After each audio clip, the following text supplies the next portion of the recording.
এই কোরআন শরীফ নাজিল করতে আল্লাহ কেন 23 বছর লাগালেন?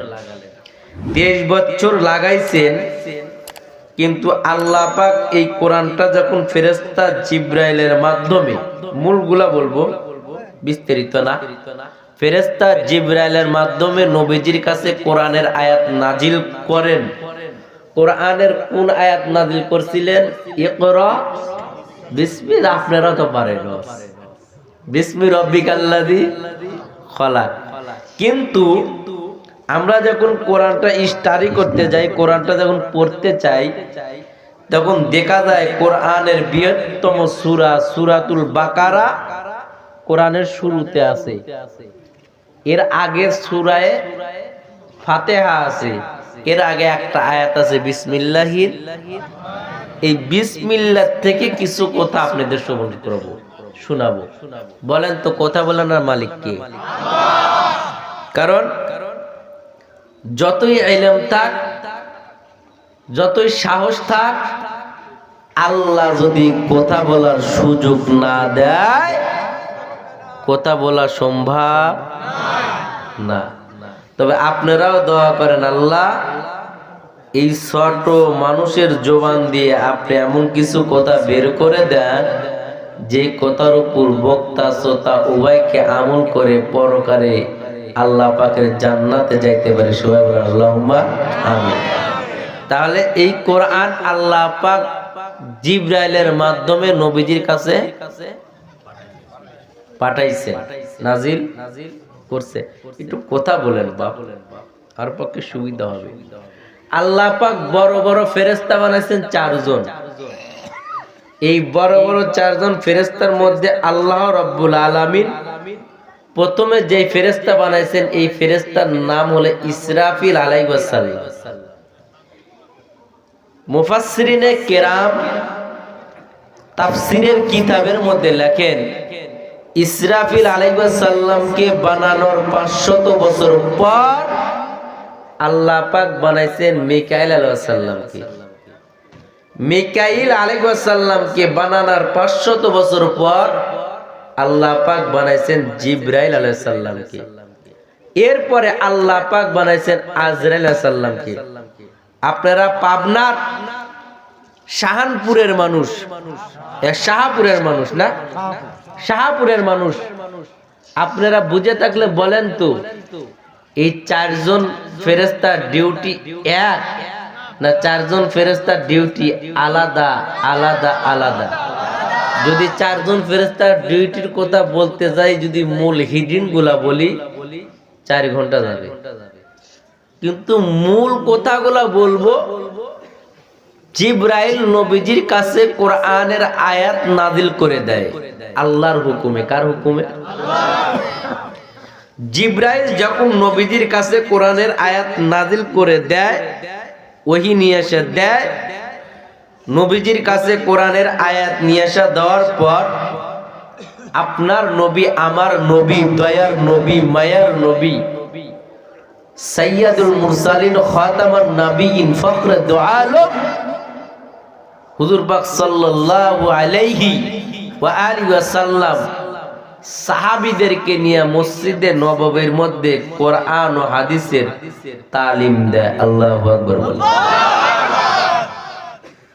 সাহাবীদেরকে বসাইয়া আপনার নবী, আমার নবী যখন কোরআন ও হাদিসের তালিম দেয়, ওই মসজিদে নববীর মধ্যে সাহাবীদেরকে তালিম দিচ্ছে, কিন্তু মসজিদে নববীর পাশে এক ইহুদির বাচ্চা প্রতিদিন নবীকে দেখে, নবীর আখলাক, স্বভাব, আচার আচরণ, ব্যবহারে এই ছোট বাচ্চা একদিন নবীকে বললেন, পয়গম্বর, আমি যদিও ইহুদি ঘরের সন্তান, তবে আজকে দুপুর বেলা আপনি যদি আমার বাবার বাড়িতে যান, আমার বাবা একটু আপনাকে দুপুর বেলা খানা খাওয়াবে। আল্লাহু আকবার বলেন। কে বলে? ইহুদির সন্তান, ছোট্ট মাসুম বাচ্চা। কিন্তু এই ইহুদির ছোট বাচ্চার সাথে তার পিতার দাওয়াতের কোনো কথা, কোনো আলোচনা হয় নাই। কি হয় নাই? ইহুদির ঘরের ছোট বালক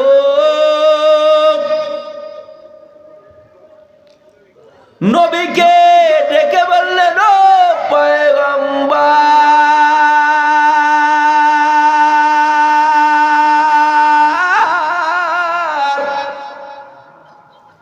কয়েকদিন যাবত এই মসজিদে নববীর মধ্যে আপনি সাহাবীদেরকে নিয়ে কোরআন ও হাদিসের তালিম দেন।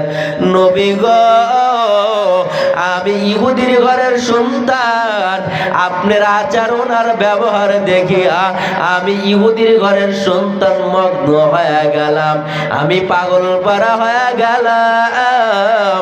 আমার বাবার বাড়িতে যদি আজকে দুপুর বেলা আপনি যান, আমার বাবা আপনাকে দুপুর বেলা খানা খাওয়াবে।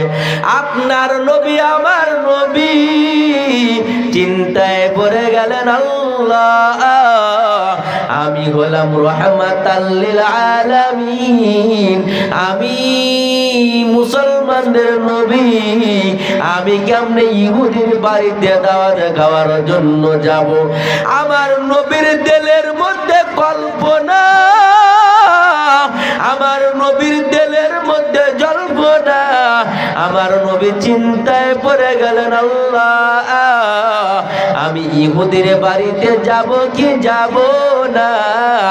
আল্লাহ পাক তাৎক্ষণিক জিবরাইলকে পাঠায় দিয়া কয়, ওরে জিবরাইল, যা যা আমার বন্ধুর কানে আওয়াজ ছড়ায় দাও, আমার বন্ধু জানো ওই ইহুদির ছোট বালকের দাওয়াত আমার বন্ধু যেন নাকচ করে না দেয়। আমি আল্লাহ সাক্ষী দিয়া দিলাম, আমি আল্লাহ বলে দিলাম, আমার বন্ধু যদি ইহুদির বাড়িতে যায়, ইহুদির বাড়িতে যাওয়াটা, আমার বন্ধুর যাওয়াটা ইহুদির হেদায়েতের কারণ হয়ে যাবে। চিৎকার মেরে একবার বলা যাবে নি আল্লাহু আকবার? আর একটু সাউন্ড দাও বাপ। আমার নবী চিন্তায় পড়ে গেলেন, জিবরাইল জানায় দেয়। জিবরাইলের কথা শোনার পর আমার নবী ইহুদির বাড়িতে রওনা হয়ে গেলেন। মসজিদে নববীর মধ্যে আবু বকর, উমর, উসমান, আলীকে বসাইয়া রেখে দেওয়ার পর আমার নবী যখন ছোট বালকের সাথে ইহুদির বাড়িতে চলে গেলেন। ইহুদির বাড়িতে যাওয়ার পর কমাইলে নাকি আরো, ইহুদির বাড়িতে যাওয়ার পর আমার নবী যখন ইহুদির বাড়িতে গিয়ে হাজির হয়, ইহুদি মদিনার মানুষদেরকে ডেকে ডেকে ডেকে ডেকে বলে, এরে মদিনার লোক সকল তাকাইয়া দেখ, মুসলমানদের নবী কত বড় বেহুদা নবী। ছোট একটা মাসুম বাচ্চার দাওয়াতে মুসলমানদের নবী আমি ইহুদির বাড়িতে ভ্যান ভ্যান ভ্যান ভ্যান করিয়া দাওয়াত খাওয়ার জন্য আসলো। এরে চাটমোহরের মুসলমান আমার নবীকে বিভিন্ন ধরনের কথা বলিয়া বলিয়া আমার নবীকে বেইজ্জতি করে দেয়। আমার নবী কষ্ট মাখা মুখ লইয়া ইহুদির বাড়ির থেকে নবী আমার ফিরিয়া মসজিদে নববীতে চলে আসলেন। মসজিদে নববীতে আসার পর আবু বকর, উমর, ওসমান, আলী নবীর চেহারার দিকে তাকাইয়া তাকাইয়া দেখে নবীজির মুখটা শুকনা দেখা যায়। উমর ডাক দেয়া বললেন, পয়গম্বর আপনি কি ইহুদির ঘরের বেঈমান কি আপনি কি বেইজ্জতি করেছে নবী গো ইহুদির ঘরের বেঈমান যদি আপনাকে বেইজ্জতি করে দেয় তাহলে আপনি আমার কাছে একটু স্বীকৃতি দেন আমার নবী জানে উমরের কোতার আগে তরবারি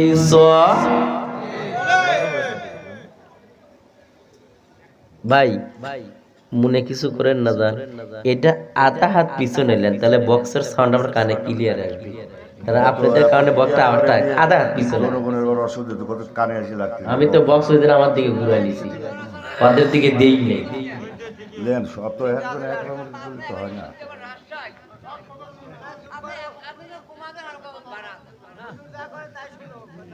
ভাই আপনাদের কি খারাপ লাগিচ্ছে তাহলে একটু এইটুকু কানে লাগবে মমতাজের ওখানে যদি ফাইটটা যায় তখন তার কানে লাগে না ওটি ঠিক থাকে আর এটি কানে লাগে না একটু ধৈর্য ধরেন অস্ত্র শুরুই করিনি ধুইয়া না মামু আজকে ধৈর্য ধরেন একটু ইহুদি নবীকে অপমানিত করে তাড়ায় দিছে ফিরে আসছেন নবী ফিরে আসছেন মসজিদে নববীতে আবু বকর ওমর ওসমান আলী নবীকে ডেকে বললেন নবী আপনার সাথে কি ইহুদির ঘরে বেঈমান কোনো বেইজ্জতি করছে খারাপ আচরণ করছেন নবী কিছু পায় না দ্বিতীয় দিন আমার নবী মসজিদে নববীর মধ্যে বসে আবার কোরআন ও হাদিসের তালিম দেয় দ্বিতীয় দিন যখন তালিম দেয় ওই ইহুদির ঘরের বালক দ্বিতীয় দিন আমার নবীকে আবার এসে ডাক দেয় বলেন পয়গম্বর আজকে যদি আপনি আমার বাবার বাড়িতে যান আজকে আপনাকে আমার বাবা দাওয়াত খাওয়াবে কবি আমার চিন্তায় পড়ে গেলেন প্রথম দিন আমি তো গেলাম জিবরাইলের বার্তা পাওয়ার আল্লাহর হুকুমে আজ আমি যাব কি যাব না কিতাবের মধ্যে লেখেন দ্বিতীয় দিন আল্লাহ পাক আবার ওহিলা জিবরাইলকে পাঠায় দিলেন জিবরাইল যাও আজকেও বলো আমার বন্ধু যেন এক্ষুনি ইহুদির বাড়িতে যায় আমি আল্লাহ বলে দিলাম আমার বন্ধুর যাওয়াটা ইহুদির হিদায়াতের কারণ হবে সুবহানাল্লাহ দ্বিতীয় দিন আমার নবী যখন ইহুদির বাড়িতে রওনা হয়ে গেল ওই বেঈমান ইহুদি দ্বিতীয় দিন আমার নবীকে বেইজ্জতি করে তাড়ায় দেয় নবী আমার কষ্ট মাখা মুখ লইয়া ইহুদির বাড়ি থেকে মসজিদে নববীর হাজির হয়ে গেলেন আবু বকর ওমর ওসমান আলী আজও ডাক দেয় বলেন নবী আপনার মুখ শুকনা দেখা যায় আজকে কি বেইজ্জতি করছে কিচ্ছু বলে না তৃতীয় দিন এসে আবার ইহুদির বাচ্চা দাওয়াত দিছে নবী চিন্তা করলেন যাবো কি যাবো না আল্লাহ পাক আবার ফেরেশতা পাঠাইছেন নবী রওনা দিছে নবী ইহুদির বাড়িতে রওনা দিছে আবু বকর ওমর ওসমান আলী চিকচিকা রাঙ্গা তরবারি হাতের মধ্যে ঢুকাইয়া ওমর নবীর পিছনে আত্মগোপন করে রওনা দিছে আর ওমর বলে ইহুদি একদিন দুই দিন আমার নবীর সাথে খারাপ আচরণ করছো আজকে 3 দিনের মাথায় যদি আমার নবীর সাথে খারাপ আচরণ করো তাহলে আমি উমরের তরবারির থেকে কেউ বাঁচতে নবী দুইজন ব্যক্তির জন্য ইসলামের ছায়ার তলে আনার জন্য দোয়া করছেন আল্লাহ রাসূল দোয়া করেছেন আল্লাহ গো হয় আব্দুল্লাহর খাত্তাবের বেটা উমরকে ইসলামের ছায়ার তলে কবুল করেন আর না আবু জেহেলকে ইসলামের ছায়ার তলে কবুল করেন কিন্তু খাত্তাবের বেটা উমর নবীর কাল্লা কাটতে গিয়া ইসলাম গ্রহণ করছেন কি করেন নাই এই উমর যখন মদিনার সিংহাসনে বসছেন ক্ষমতার পার্লামেন্টে মদিনার ক্ষমতার পার্লামেন্টে সিংহাসনের দায়িত্ব বসার পর মক্কাতুল মুকাররমা মদিনার মানুষদেরকে ডেকে জমা করে সম্বোধন করে মদিনার মানুষদেরকে ওয়াজ করছিলেন 4টে কয়টা হে মদিনার লোক সকল কে ইহুদি, কে খ্রিস্টান, কে মুসলমান, কে বৌদ্ধ, আমি উমরের দেখার টাইম নেই, ধৈর্য নাই, সময় নেই। তবে এই মদিনার মধ্যে থাকতে হলে চারটা কাজ করতে পারবো না। নাম্বার 1, মদিনার মধ্যে থাকতে হলে কেউ কখনো মদ, গাঁজা, ইয়াবা, হিরোইন, ফেন্সিডি খাইতে পারবো না। 2 নাম্বার, মদিনার মধ্যে থাকতে হলে কেউ কখনো সুদ, ঘুষ খাইতে পারবো না। 3 নাম্বার, মদিনার মধ্যে থাকতে হলে কেউ কখনো জেনা ব্যভিচার করতে পারবো না। 4 নাম্বার, মদিনার মধ্যে থাকতে হলে কেউ কখনো মিথ্যা কথা বলতে পারবো না। আল্লাহি তাল্লাহি বিল্লাহি 4 শ্রেণীর একটা যদি পাওয়া যায়, আমি উমরের কানে যদি নিউজ আসে, তাহলে মদিনার কাঠ গোড়া দাঁড় করে কাল্লা ফালামু। বক্তব্যকার উমরের, বক্তব্যকার উমরের। আল্লাহর কোরআনকে সামনে রেখে উমর যে বক্তব্য দিছে, আমি যে আয়াত তেলাওয়াত করছি, আল্লাহ বলেন ইয়া আইয়ুহাল্লাযীনা আমানু দুখুলু ফিস সিলমি কাফা, হে দুনিয়ার নর এবং নারী, তোমরা পরিপূর্ণ ইসলামের মধ্যে ঢুকো। কিন্তু এই 4 শ্রেণীর লোক, কোন 4 শ্রেণী? যে 4 শ্রেণী কথা বললাম, এই 4 শ্রেণীর লোক কি ইসলামের মধ্যে ঢুকছে পরিপূর্ণ? এই 4 শ্রেণীর লোক আপনাদের চাকমোহরে নেই, আছে বাপ? বুঝা কইেন। আচ্ছা, আমি যেহেতু অসুস্থ মানুষ, আমি যদি একটু সুর না দিয়া বেশিরভাগ যদি কাটা কাটা কথা কই, রাগ করবেন আপনারা। সুরও দিব, যেহেতু একটু অসুস্থ বাপ, কয়েকদিন হলে মারাত্মক অসুস্থ, গলাও বসে গেছে। মাঝে মাঝে সুর দিব আর মাঝে মাঝে কাটা কাটা কথা বলবো, রাগ করবেন? তো উমরের বক্তব্য 4টা। 1 নাম্বার মদ, গাঁজা, ইয়াবা। 2 নাম্বার কয় না মুন্নাই। 2 নাম্বার সুদ, ঘুষ। 3 নাম্বার জেনা ব্যভিচার। 4 নাম্বার মিথ্যা কথা।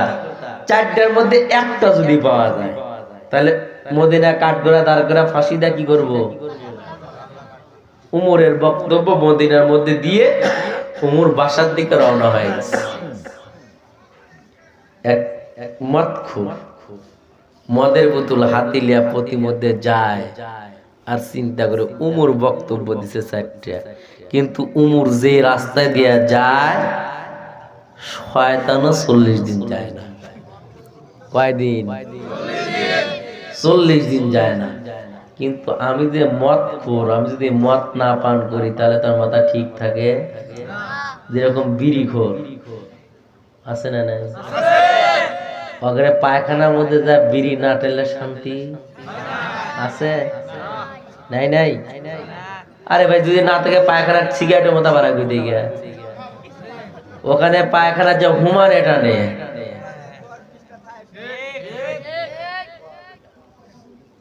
একটু কোয়েন বারে। তো মদের বোতল হাতে নিয়ে যুবক প্রতি মধ্যে যায়, গোপনে গোপনে মদ পান করে মাঠের মধ্যে। আপনাদের এখানে কি বলেন? মাঠ না পাতার না জমিন না চর? কারণ আমি গত কয়েকদিন আগে কিশোরগঞ্জে মাহফিল করতে গেছিলাম। তো কিশোরগঞ্জে মাহফিল করতে গেছি, আমাকে নিয়ে যাচ্ছে মাঠের মধ্যে। ভাই আমি বললাম, ভাই কই নিয়ে যান? চকে। বিপদে পড়ে গেলাম। এত সারা বাংলাদেশ ঘুরলাম, চক তো চিনি না। চক চিনি বেলা বলে ছোটবেলায় লেখাপড়া করছি, এটা কেন চক? আমি বলে চক কাক কয়? মাঠকে আমরা চক বলি। এদিন এক দেশের গালি আর এক দেশের বলি। আপনারা পাবনার মানুষ, আমি নাটোরের মানুষ, একটু ভাষা তারতম্য হবে না?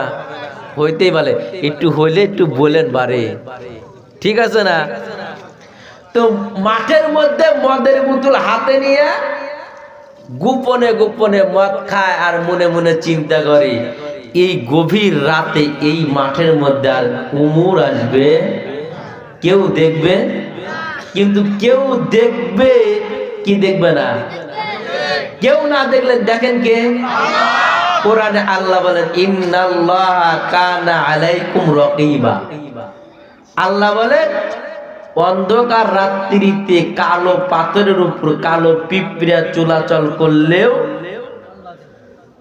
ভালো করে বুঝেন, অন্ধকার রাত কালো পাথরের উপর কালো পিঁপড়া যদি চলাচল করে, ওই পিঁপড়াকে আমি আল্লাহ যেমন দেখি, গুনাহগারকেও আমি আল্লাহ তেমনই দেখি, নেককারকেও আমি আল্লাহ তেমনই।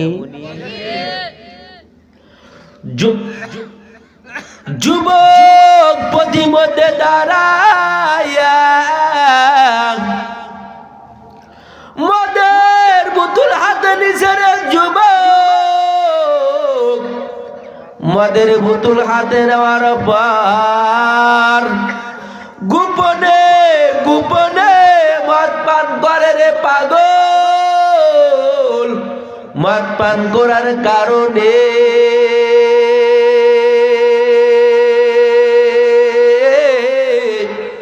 মাথাটা মাতলামি শুরু হয়ে গেল, চোখ দ্বারা অন্ধকার অন্ধকার দেখা যায়। কিন্তু যেখানে গিয়া যুবক মদ পান করে, ওই রাস্তা দিয়ে হাঁটি হাঁটি পা করিয়া হযরত উমর যুবকের দিকে আগায়। চিৎকার মেরে বলা যাবে নি একবার আল্লাহু আকবার। যুবক তাকায়া তাকায়া দেখে রে পাগল, আমার দিকে যে ব্যক্তি আগায় এটাকে হযরতে উমরের মতন দেখা যায়। কিন্তু তাকায় তাকায় দেখে যতই নিকটে আসে ততই কাছে পরিচিত হয়ে যায়, উমরের মতন দেখা যায়। আল্লাহর বান্দা চিন্তায় পড়ে গেলেন, আল্লাহ, উমর আমার সামনের দিকে অগ্রসর হয়, এখন যদি এই মদের বোতলটা আমি জমিনে রেখে দিই আর উমর যদি মদের বোতল দেখিয়া ফেলে, তাহলে মদিনার মধ্যে 4টা ওয়াজ করছে, 4টা ওয়াজের মধ্যে 1 নাম্বার ওয়াজ হইল মদ গাঁজাইয়া বা খাওয়া যাবে না। উমর যদি মদের বোতল দেখে ফেলে, তাহলে আমাকে তো মদিনার কাঠগড়ায় দাঁড় করাইয়া, আরো জোরে বলেন, যুবকের মুসিবত বাড়ছে না কমছে? বাড়ছে। যুবক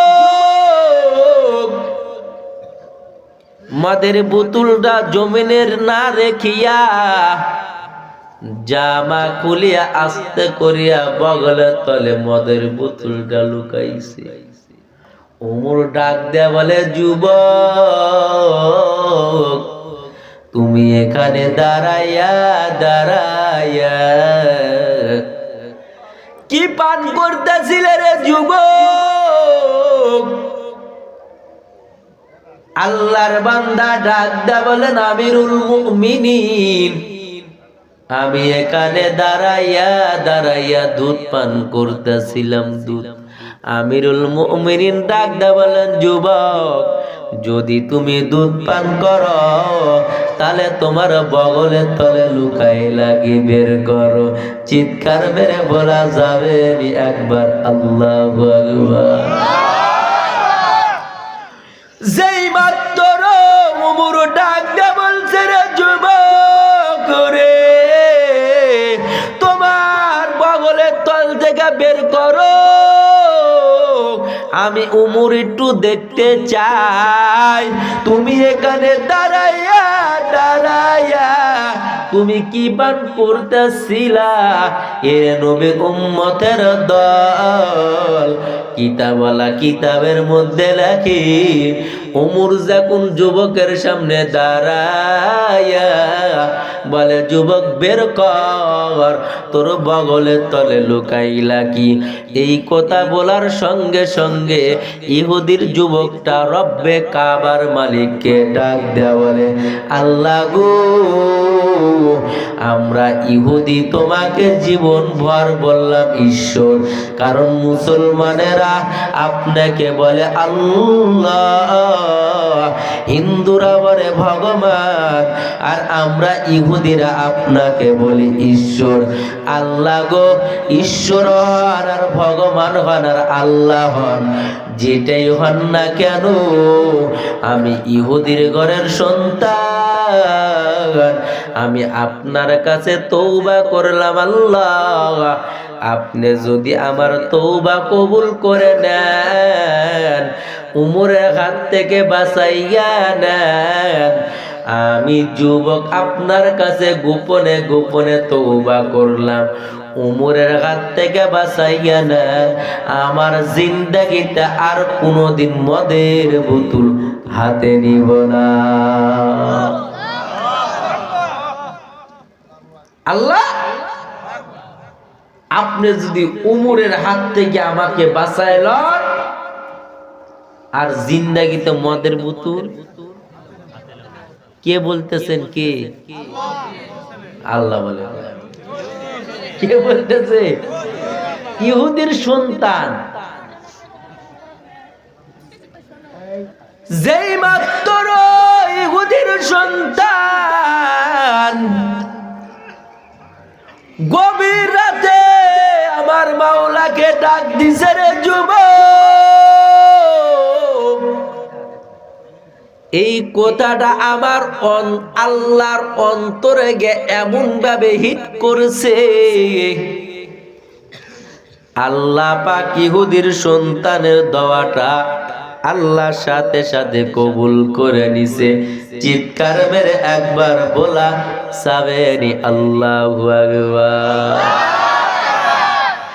আল্লাহ ফেরেশতারে ডেকে বলে, ফেরেশতার দল, বাগের সামনে একটা বকরি পড়ে গেছে, আমি আল্লাহর জান্নাতের মধ্যে দুধের নহর আছে, শরাবের নহর আছে, মধুর নহর আছে, জান্নাতের বাগানের মধ্যে থাকিয়া ফেরেশতা এক বুদুল দুধ উঠাইয়া নি, ওই দুধটা যুবকের বগলের তলে রেখে দি, আর মদের বুদুলটা বগলের তল থেকে সরাইয়া নি। চিৎকার মেরে বলা যাবে নি একবার আল্লাহু আকবার। বাপ, যদিও মন মতন টান দিতে পারতেছি না, মাইন্ড করেন না, একটু কণ্ঠ বসে গেছে, যতদিন তুই দিচ্ছি এটাই আলহামদুলিল্লাহ, ঠিক আছে না? যুবক তওবা করে কার কাছে? আরো জোরে বলেন। আল্লাহ তওবা কবুল করছে। আল্লাহ যদি ইচ্ছা করতেন, যুবকের মদের বোতল আল্লাহ দুধ বানা দিতে পারতেন না? কিন্তু আল্লাহ এখানে ফেরেশতা সেট করলেন কেন? এটা যদি বলতে চাই, কেন যদি বলতে চাই আর একটা লাইনে চলে যাবে আরো 1 ঘন্টা। কেন আল্লাহ ফেরেশতা সেট করলেন, কিন্তু এই কেন কথার উত্তর আজ বলবো না, তবে সোজা বলতে চাই। উমর ডাক দেখা, যুবক বের কর। যেমন এখন বর্তমান বাংলাদেশের অবস্থা, জায়গায় জায়গায় আর্মি আর পুলিশ, মোটরসাইকেল। আপনি দিদি কি খবর জানি না, আমাদের নাটোর বগুড়া উড়ে সব বনাস, বের হওয়া যাচ্ছে না, ধরা মাত্রই বের কর, কথা কয় না, বাহাদুরি শেষ, বের করা কিনা, উমর কর যুবক বের কর, আমি একটু দেখতে চাই তুই কি বান করলি এখানে। কিন্তু রব্বে কাবার মালিকের কাছে তওবা করছে, আল্লাহ তওবা কবুল করছে। যুবক জানে তো আমি বগলের তলে কি রাখছি, কি রাখছে যুবক? ভূমিকম্প শুরু হয়ে গেছে, আস্তে আস্তে হাত দেয়, কাঁপতে কাঁপতে কাঁপতে কাঁপতে মদের বোতল বের করে দেখে পুরা মদের বোতলটা দুধে পরিণত হয়ে গেছে। যেই মাত্র মদের বোতলটা দুধে পরিণত হয়ে গেছে, রে যুবক, ইহুদির ঘরের বেঈমান আল্লাহু আকবার বলে একটা তাকবীর দেয়। উমর ডাক দিয়া বলেন, যুবক, তুমি বললে এখানে দাঁড়াইয়া দুধ পান করো, কিন্তু তোমার বগলের মধ্যে থেকে তো দুধই বের হইছে, তুমি আবার আল্লাহু আকবার বলে তাকবীর দিলা কেন? আমি উমর একটু তোমার জবান থেকে জানতে চাই। চিৎকার মেরে জোরে জোরে বলা যাবে নি? আর একবার আল্লাহু আকবার। যুবক ডাক দেয়া বলেন, খলিফাতুল মুসলিমিন, মারেন আর কাটেন কোনো বাধা নাই, তবে শুনিয়ালেন যেই দিন আপনি মদিনার মধ্যে চারটা ওয়াজ করেছেন, ওই দিন আমি ইহুদি চিন্তায় করেছি আল্লাহ উমরের ওয়াজ 1 নাম্বার মদ পান করা যাবে না, কিন্তু আমি মদ পান না করলে থাকতে পারি না। কিন্তু এখানে গোপনে গোপনে আমি এখানে মদ পান করলাম। মদ পান করার কারণে যেই মাত্র আপনাকে দেখলাম, মদের বোতলটা জমিনে রাখার সাহস পাই না, তবে মদের বোতলটা বগলের তলে রাখিয়া রব্বে কাবার মালিকের কাছে অন্তর দিয়া তওবা করেছি। তওবা করার কারণে আল্লাহ পাক মদের বোতলটা দুধে পরিবর্তন করে দিছি।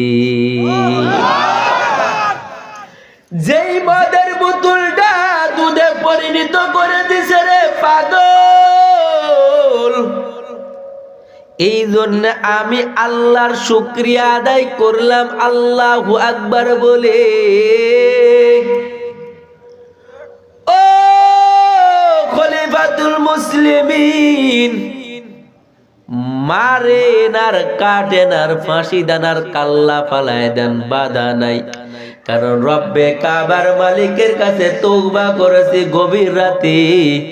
আল্লাহ গো, আপনি যদি উমরের হাত থেকে বাঁচান, আর জিন্দাগিতে মদের বোতল হাতে নিব না, আর জিন্দাগিতে মদের বোতল হাতে নিব না। যে আল্লাহ আমার তওবাটাকে কবুল করিয়া পুরা মদের বোতলটা দুধে পরিণত বানায় দেয়, এখন আপনি মারবেন, বিচার করবেন কি করবেন না, আপনি উমরের ব্যাপার। এরে চাটমোহরের মুসলমান যুবক, ইহুদি যদি আল্লাহকে তওবা করে গভীর রজনীতে যদি আমার মাওলাকে রাজি করাইতে পারে রে, আর আমি আর আপনি মুসলমান হইয়া তওবা করে মাওলাকে রাজি করাইতে পারি না? আছে না নাই? কি ভাবজান উঠেন কে? খারাপ লাগে? ও আচ্ছা আচ্ছা আচ্ছা, মুরব্বী মানুষ তো বয়স হয়ে গেছে, যেতেই পারে, সমস্যা নেই। খারাপ লাগে? চলবে, যদিও কষ্ট হচ্ছে, চলবে ইনশাআল্লাহ। তবে আমি এইভাবে টান দিই না, তার ইউটিউবে বাপ শুনছেন না আমার আওয়াজ, ইউটিউবে যারা শুনছেন তারা দেখছেন আমি কেমন ওয়াজ করি, কিন্তু অনেক কষ্ট হচ্ছে বা অসুস্থ, তারপরেও যতটুকু চলে ইনশাআল্লাহ। উমরের সামনে যুবক কয়, আমিরুল মুমিনিন, মারেন আর কাটেন যাই করেন, কিন্তু রব্বে কাবার মালিক কি হইছে? খুশি হইছে। আল্লাহ মদের বোতলটা দুধে পরিণত করে দিছে। উমর চিন্তায় পড়ে গেলেন, কারণ আমি কোরআন থেকে তো বক্তব্য দিছি, আমি কোরআন থেকে বক্তব্য দিছি, 4টার মধ্যে একটাও করা যাবে। এই উমর মদিনার প্রেসিডেন্ট, মদিনার পার্শ্ববর্তী দেশ রোম দেশ, বর্তমানের নাম হচ্ছে ইটালি। কি নাম? ইটালি। এই রোম দেশের বাদশা ইহুদি, এই বাচ্চার একটা রোগ আছে, চরম মাথা ব্যথা। বাচ্চা একদিন তার গোলামকে ডেকে বলে, গোলাম শুনো, আমি হলাম রানিং রুম সম্রাট, আমার টাকার অভাব নাই, পয়সার অভাব নাই, কোনো কিছুর অভাব নাই, কিন্তু দুঃখ হইল আমার মাথা ব্যথা ভালো হয় না, এত ট্রিটমেন্ট করলাম, এত পরীক্ষা করলাম, কি ভাই আমার ওই দিক লিখতে চোতাদের বলে এমনি আওয়াজ বেশি হয়েছে। ও আচ্ছা বাপ, আচ্ছা বাপলেন ঠিক আছে বাপ, আচ্ছা আচ্ছা। তো রুম সম্রাট ডাক দে বলে, খাদেম আমার টাকার অভাব নাই, পয়সার অভাব নাই, ক্ষমতার অভাব নাই, কোনোটার অভাব নাই, কিন্তু দুঃখ হইল আমার মাথা ব্যথার সঠিক চিকিৎসা কেউ দিতে পারে নাই। তো তুমি মুসলমানদের খলিফা উমরের কাছে যাও, দেখো তো মুসলমানদের খলিফা উমর কোন চিকিৎসা দিতে পারে নাকি। আল্লাহু আকবার বলে।